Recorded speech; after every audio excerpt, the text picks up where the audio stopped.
berapa sih potensi yang bisa dikeluarkan zakatnya, karena potensi zakat di Indonesia itu sebesar 233 triliun gitu.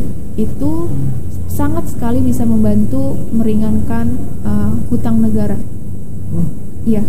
Dan itu apa aja sih yang diambil dari situ?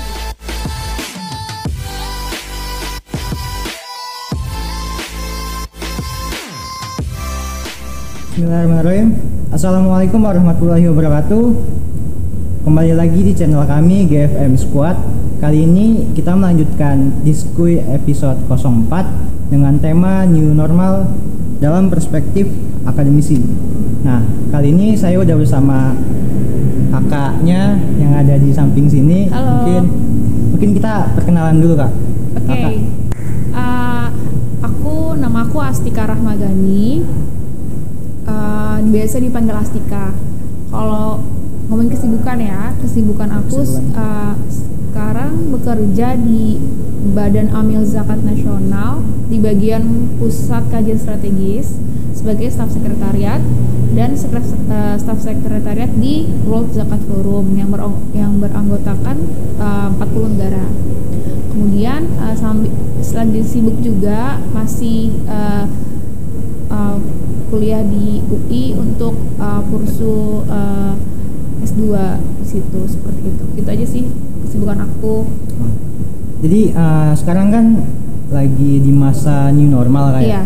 Menurut kakak nih tentang new normal itu sendiri itu seperti apa, Kak? Kalau menurut aku new normal itu kita karena ada 3 fase ya.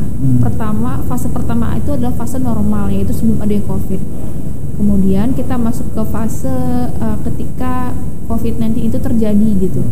Dan kemudian ada lockdown dan ada berbagai macam hal yang relate ke COVID-19. Kemudian kita masuk ke new normal, artinya itu adalah suatu suasana situasi yang memang tidak normal sebelum COVID.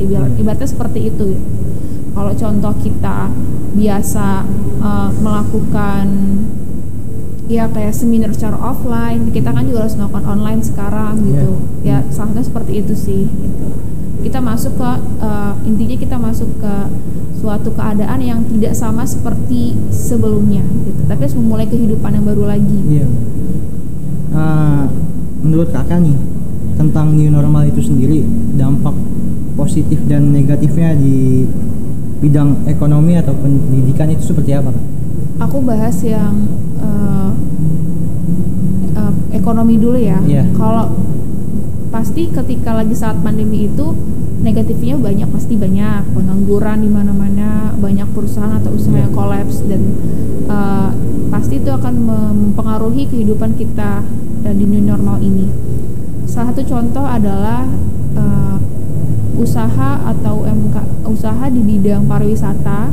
Kita mengalami kemunduran, ibarat kata banyak banget usaha tour and travel yang tidak bisa sustain, nggak bisa lanjut. Dan kalau untuk negatifnya itu sendiri juga selain dari pengangguran juga kita juga ada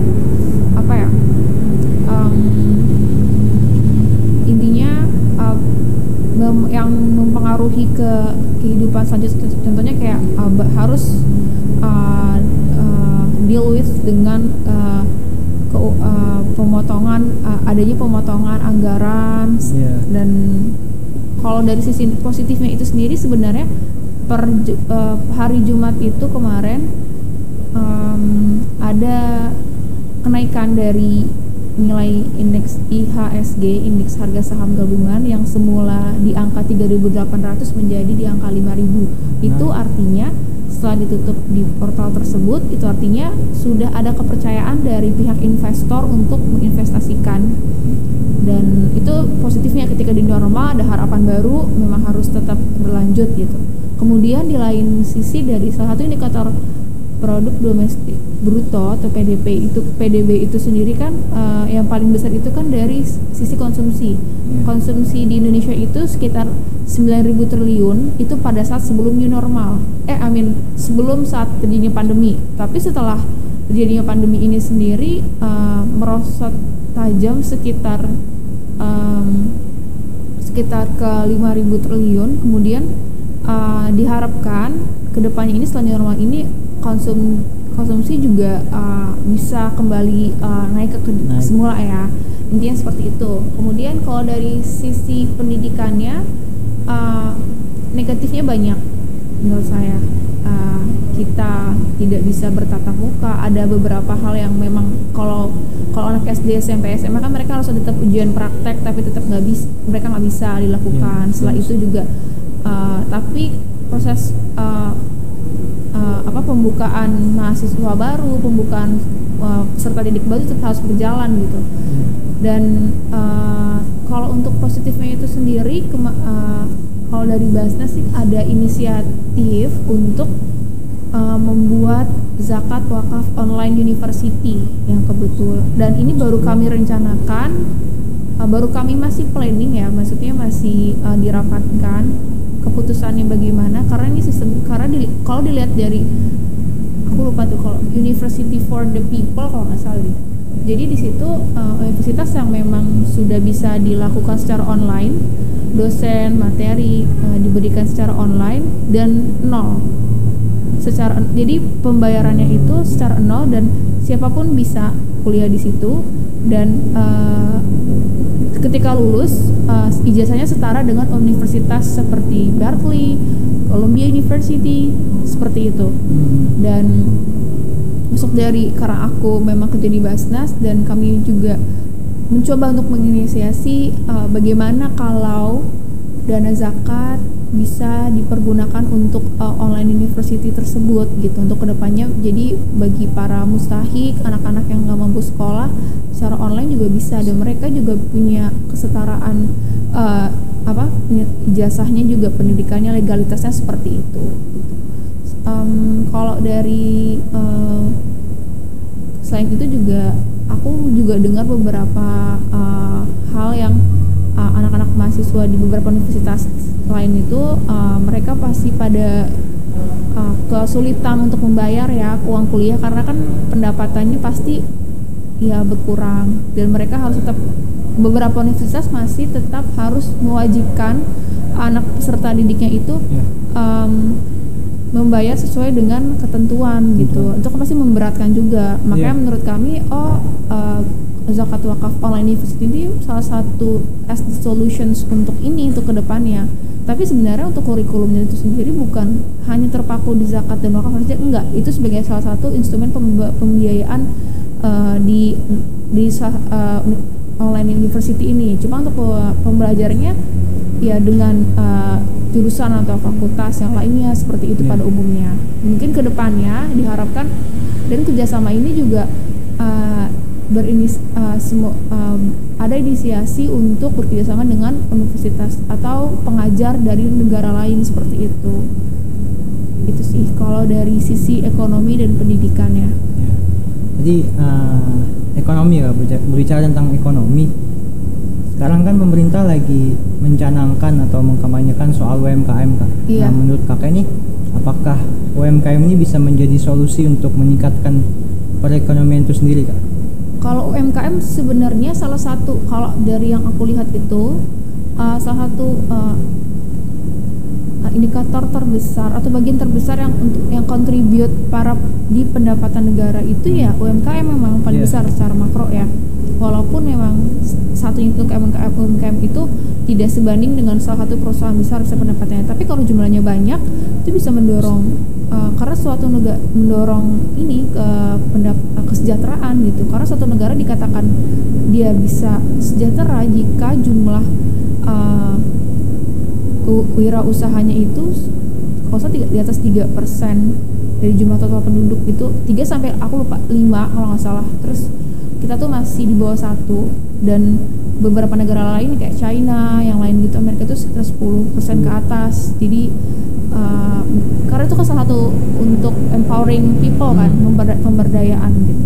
seperti itu. Kayak contohnya kayak kalau di Basnas itu sendiri kami terbagi dua untuk dana zakat itu terbagi, tidak hanya menerima uang kami dari donatur, tapi juga gimana caranya mendapat uang tersebut split kebagi dua. Jadi kayak ada pendistribusian, ada pendayagunaan. Pendistribusian itu yang memang langsung ke bisa berupa langsung tunai kah atau dalam bentuk barang dan sebagainya, atau misal ketika ada bencana ada bantuan rescue dari kami, ya bantuan penyelamatan dan sebagainya. Tapi itu selain itu juga bantuan pendidikan, tapi selain itu juga di empowerment itu kami juga ada gimana caranya salah satu contohnya itu ada program pemberdayaan ekonomi mustahik APM. Jadi bagi yang mustahik yang membutuhkan bantuan untuk permodalan dan sebagainya juga ada pendampingan juga. Selain itu juga ada peternak mustahik nih. Kita kan lagi ada mau kurban nih bentar lagi. Jadi ada bantuan untuk membuat unit usaha ternak domba yang nantinya ketika lagi ada sanan untuk kurban ya kami bisa menggunakan channel yang dari Mustaq itu sendiri gitu. Jadi selain tempat ini, selain itu juga kalau dalam sisi ekonomi UMKM itu sendiri, kita tidak bisa menafikan kita di era digital ya 4.0, dimana kalau yang dari kacamata aku lihat sekarang ini udah bergeser. Jadi dari yang kita membutuhkan tempat untuk berjualan, tempat itu strategis nomor satu, tapi ini enggak lagi gitu. Dan semua orang bisa menjual barangnya di mana-mana gitu. Jadi menurutku lebih baik itu didorong secara pemasaran tapi digital gitu ya, secara online. Dan gimana kalau aku sih ada inisiatif gimana cara kita bikin satu platform yang isinya membantu. Di situ kalau kita kayak ada Hijabengka, Beribengka, Zalora dan sebagainya, itu kan pasti berbayar ya. Berbayar, tapi kalau alangkah lebih bagus kalau menurutku ada inisiasi membuat satu platform itu seperti kayak Zalora, Shopee dan sebagainya, tapi ini dikhususkan bagi orang-orang yang UMKM-nya unit usahanya masih merangkak, dan gimana caranya kita membantu untuk meng-create itu, membantu penjual gitu di situ kan. Jadi dan semua gratis di situ. Maksudku nggak ada persyaratan khusus dan sebagainya. Yang penting kan niat kita untuk membantu mereka biar usahanya ini secara digital kan gitu ya. Karena untuk penjualan secara online itu udah sangat masif, dan kedepannya bisa jadi orang nggak harus meruin toko banget cuma buat naruh barang-barang doang, karena itu sudah terjadi sekarang kan. Karena harga ruko setahu aku sudah mulai pada menurun kan. Ya seperti itu sih. Menarik nih Kak, yang ide Kakak tadi ya. Iya. Bisa jadi itu jadi wakaf ini loh, wakaf platform. Iya benar. Jadi kalau wakaf itu kan intinya titipan. Dan apapun bisa dijadikan wakaf. Contohnya kayak aku wakafin sepatu aku dan siapapun orang bisa pakai. Dan kalau misalnya di tenggat waktu, misalnya aku mau wakafkan sepatu aku ini sampai minggu depan, jadi siapapun orang bisa pakai, jadi diambil manfaatnya. Itu kan lebih seru ya. Terus kalau satu contoh wakaf yang udah berhasil itu ya yang di wakaf sumur Umar bin Khattab di Arab itu. Jadi dulu itu dia mau wakaf sumur yang bisa diairin untuk ke perkebunan, dan sampai saat ini perkebunannya masih ada dan masih ada rekeningnya Umar bin Khattab sampai sekarang, jadi rekening tertua. Jadi karena bisa mengairi perkebunan itu, perkebunan apa? Aku lupa. Kurma gitu-gitu, kan ada hasilnya dong. Hasilnya bisa dibuat orang lain dan sebagainya. Terus ternyata itu masuk ke rekening Umar bin Khattab sampai sekarang gitu. Jadi alangkah lebih. Jadi kalau dibilang Islamic social finance itu banyak banget. Jadi nggak cuma zakat dong. Zakat salah satu instrumen yang lebih urgent gitu. Misalnya kayak cash for salah satu solusi untuk saat ini kan yang Basnas sudah melakukan ini ya, bantuan berupa cash forward. Apa sih cash forward itu? Kita tuh banyak yang kawan-kawan kita yang tiba-tiba di PHK, tiba-tiba dikurangin uangnya dan sebagainya, atau yang tadi beroperasi seperti teman-teman Gojek terus tahu-tahu enggak pasti kita butuh uang cepat, tapi kita juga butuh kerja. Itu seperti nah, cara ini juga yang sudah diaplikasikan, yang sudah dilakukan oleh Basnas, yaitu melakukan cash forward. Jadi teman-teman yang sopir bajai, teman-teman yang Gojek, mereka diminta untuk membantu kayak penyemprotan disinfektan atau membantu melakukan hal-hal yang pekerja harian, dan mereka dibayar harian seperti itu. Jadi mereka dapat kerja juga dan mereka dapat uang juga, dan itu cash. Dan untuk saat ini kan hal-hal yang paling dibutuhkan itu kan secara konsumtif ya, yang kebutuhan pokok ya nggak sih, makanan dan sebagainya itu kalau dari menurut mereka sih ini salah satu bantuan yang memang kami butuhkan, karena ini sudah terjadi di tahun 1930-an pada saat Amerika mengalami krisis, dan sudah ada cash forward seperti ini. Dan ini juga pernah dilakukan oleh negara Korea Utara, Korea Selatan. Pada saat terjadi krisis, mereka diminta untuk menangkap kodok. Jadi warganya disuruh menangkap kodok untuk dan mereka harus ngasih ke restoran, dan nanti restoran itu yang akan mau. Jadi pemerintah melakukan bantuan tidak hanya uang kasih ke mereka, tapi gimana cara tetap roda berputar gitu kan, intinya gitu, perekonomian tetap berputar gitu. Jadi salah satu instrumennya yang dilakukannya itu cash forward, atau beda ya, cash forward dengan bantuan langsung tunai. Kalau bantuan langsung tunai itu mereka tidak bekerja, ya udah langsung aja dikasih uangnya gitu, nggak dikasih kerjaan apa enggak gitu. Beda juga hanya dengan kartu prakerja aja. Itu beda lagi. Beda. Jadi ya itu salah satu bentuk tujuan dari zakat itu kan fakir miskin ya nggak sih, karena orang-orang tersebut yang memang diperluin banget gitu. Yang terutamanya kan urutan fakir miskin, amil, gorib dan sebagainya ke bawah gitu. Ada 8 asnaf, 8 golongan orang penerima zakat. Dan memang orang fakir miskin bedanya, kalau orang miskin itu mereka punya pekerjaan tapi mereka masih minim pendapatannya. Kalau orang fakir itu mereka nggak punya pekerjaan dan nggak punya harta penghasilan. Jadi itu yang lebih diutamakan. Dan itu sudah instrumen itu sudah ada, sudah diatur dalam Al-Quran tuh emang ada dari awal tuh kayak gitu. Terus selain itu juga bedanya pemberian bantuan di Amerika sama di Indonesia. Kalau di Amerika itu mereka kalau COVID ini kan orang-orang yang memiliki pendapatan yang di atas itu kan terkena juga juga kan, yang biasanya karena mereka harus tetap membayar tagihan dan sebagainya.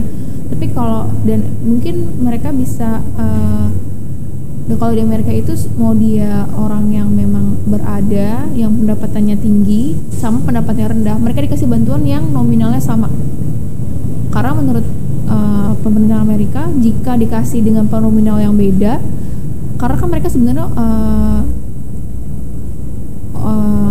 orang-orang yang punya pendapatan yang tinggi itu bisa jadi karena COVID ini jadi pendapatannya jadi rendah ke lower income itu, jadi ya mereka juga bisa jadi orang yang miskin kan kayak gitu. Nah kalau di Indonesia, kalau aku lihat sih enggak, karena kami kita lebih fokus ke yang memang orang-orang yang pendapatannya rendah gitu. Tapi kita kurang memikirkan orang-orang yang mereka pendapatnya sudah tinggi, walaupun mereka ada tabungan sih aku yakin pasti. Tapi kan kita lihat nih, ada lockdown segala macam, mereka harus bayar ini itu, pasti pendapatannya berkurang, berkikis juga dong. Solusinya apa? Dan itu belum ada menurutku yang mesti kita pikirkan juga gitu. Kalau mencontoh negara Amerika memang dua-duanya kayak yang dibantu. Iya, dua-duanya dibantu. Karena paham perusahaan besar juga banyak yang kolaps juga. Salah satunya kan kayak yang clothing Zara, Pizza Hut dan sebagainya yang ada di berita ya. Maksudnya gerai-gerai gerai-gerai toko, gerai-gerai baju, fashion, semua makanan. Ya karena walaupun dibuka mallnya, tetap aja kita, karena gini loh, maksudnya walaupun memang sudah dibuka mallnya, tetapi kalau kita ada pendapatan, mungkin pendapatan kita ada yang berkurang, kita lebih mementingkan untuk memenuhi kebutuhan pokok aja.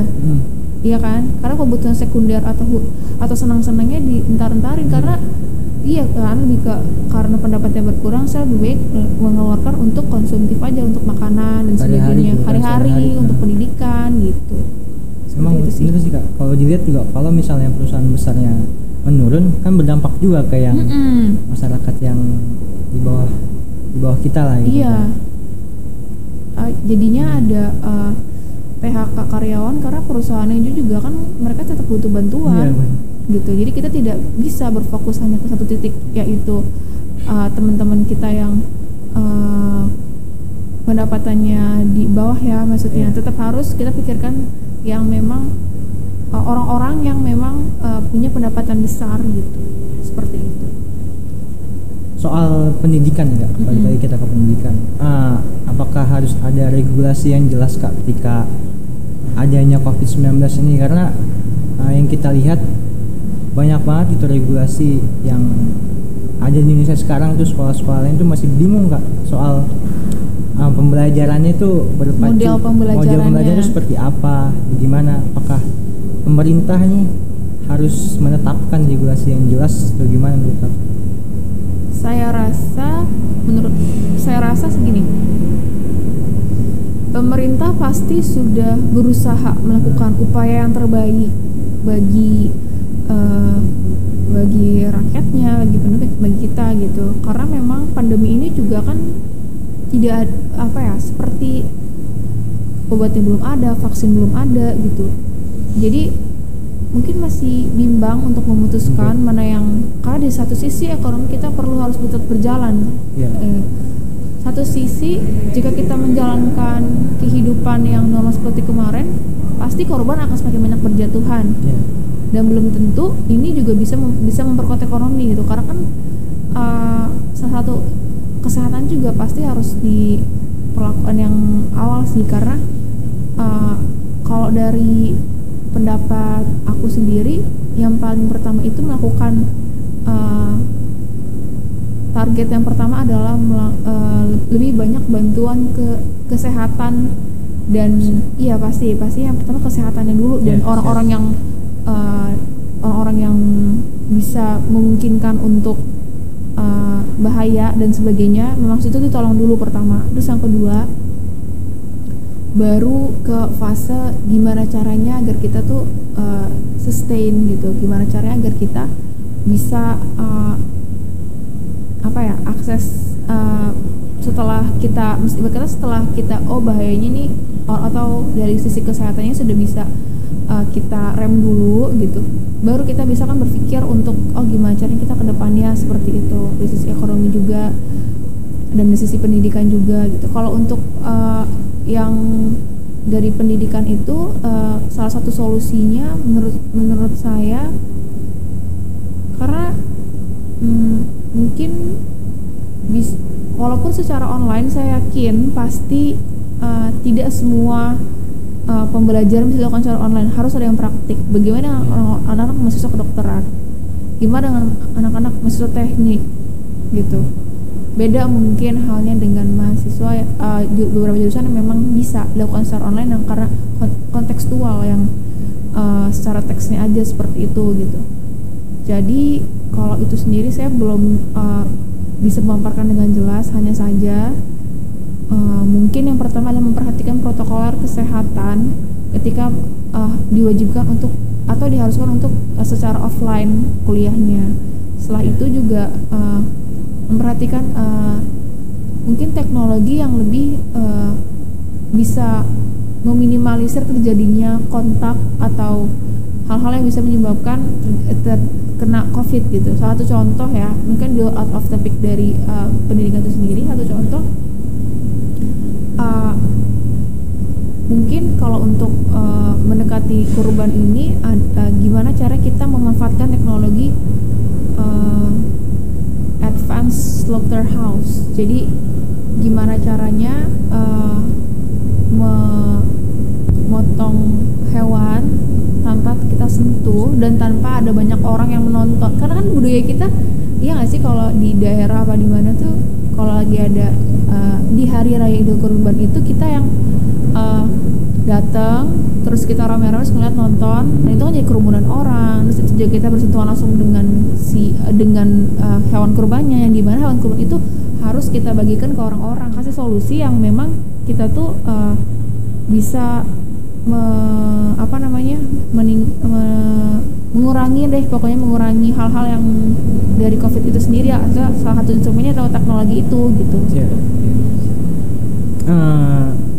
Langkah-langkah yang harus kita lakukan nih Kak untuk menghadapi new normal ini itu seperti apa Kak ya? Agar kita bisa beradaptasi gitu Kak ketika new normal saat ini. Oke. Kalau dari menurut aku yang pasti kita menurunkan ego untuk hangout. Lagian anak-anak muda kayak kita kan pasti suka hangout.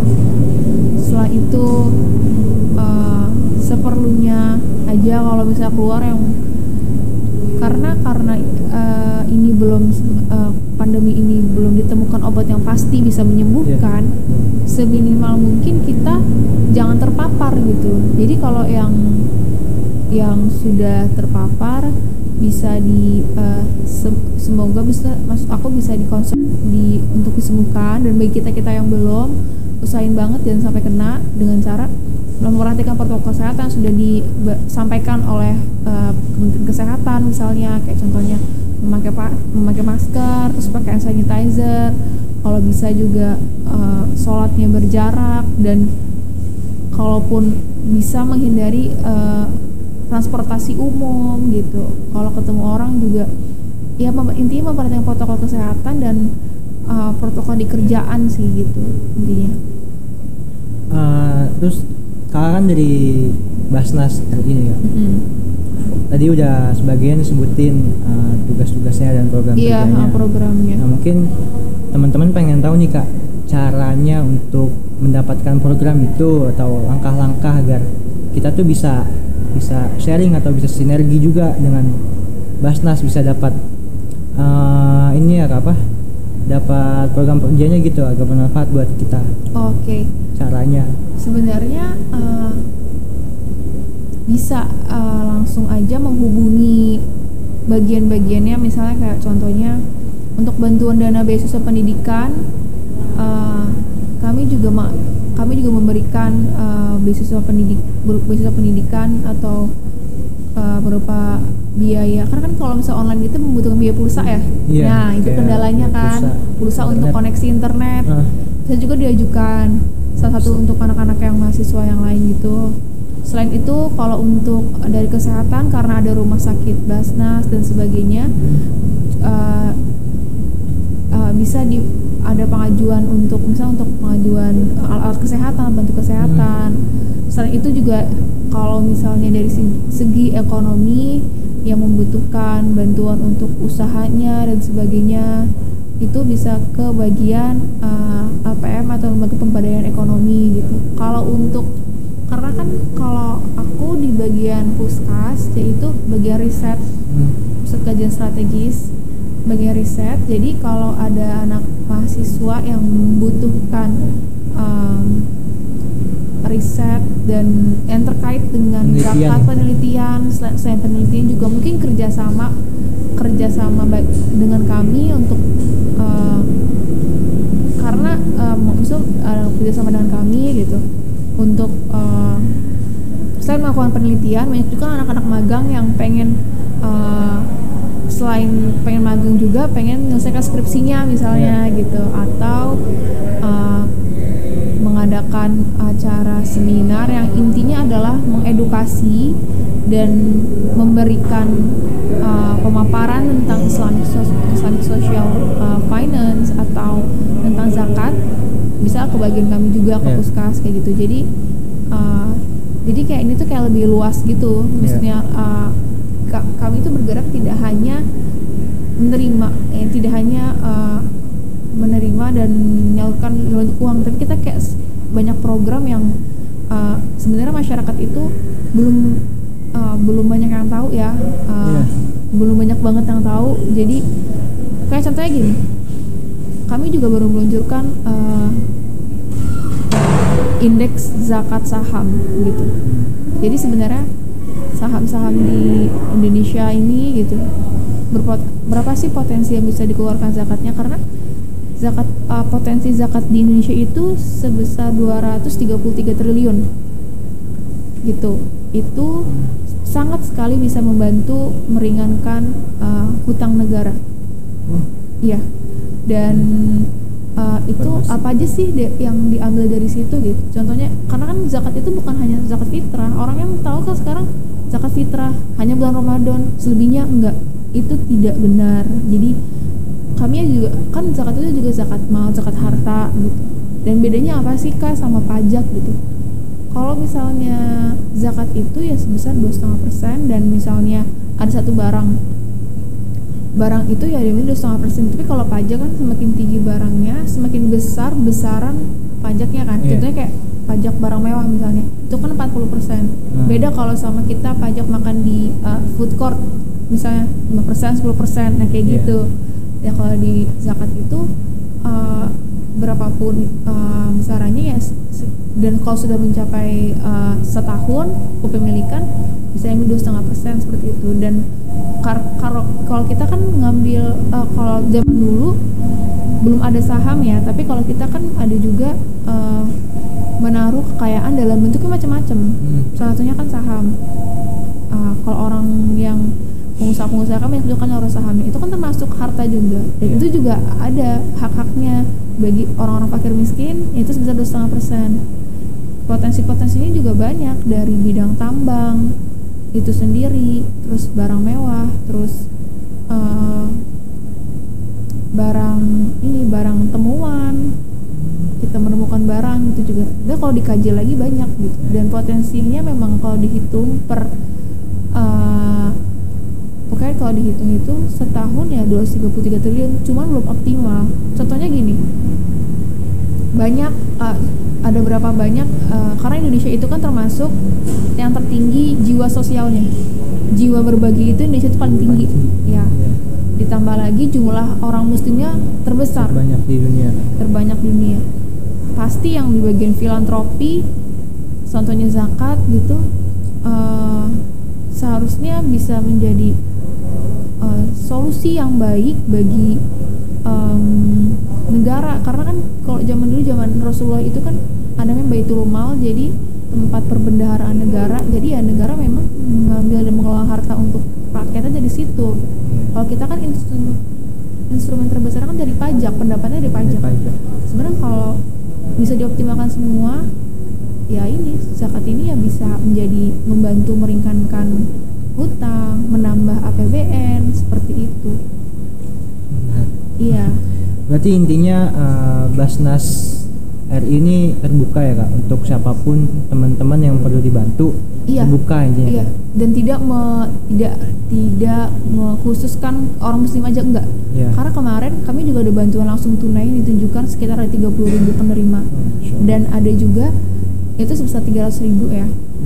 Dan itu bekerjasama juga dengan Kementerian Agama, dan ada juga penerima yang memang non muslim. Nah karena kan kalau fakir miskin tidak tertuju kepada Islam saja, ada yang non muslim juga, mereka butuh bantuan juga. Nah seperti itu gitu. Tidak ke Islam ya aja kan? Gitu. Jadi memang terbuka bantuannya ke siapapun yang berhak membutuhkan bantuan gitu.